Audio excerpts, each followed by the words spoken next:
Alright guys, today we're going to be placing the old seat belts with some new harnesses.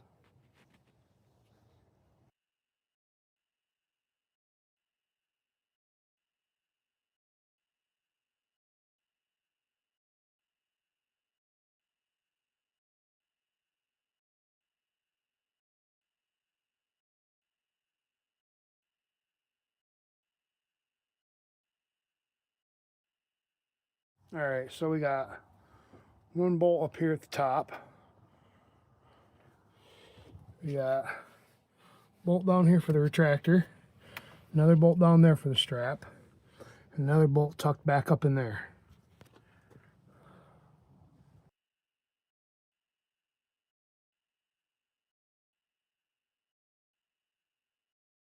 Alright, so we got the old seat belt out of the way, and you mount the new one right at the same mounting points as the old seat belt.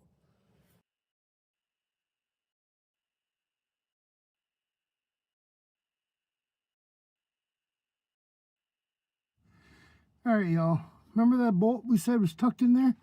Well, to get to those bolts, you had to take the back seats out, tear the whole back console out. So, alright, seat belts all in. And then mounted in its proper place. Now I just gotta get this mess back together. And there we are, all done. They look pretty sweet too. Plus they'll keep us pretty safe, which was the point.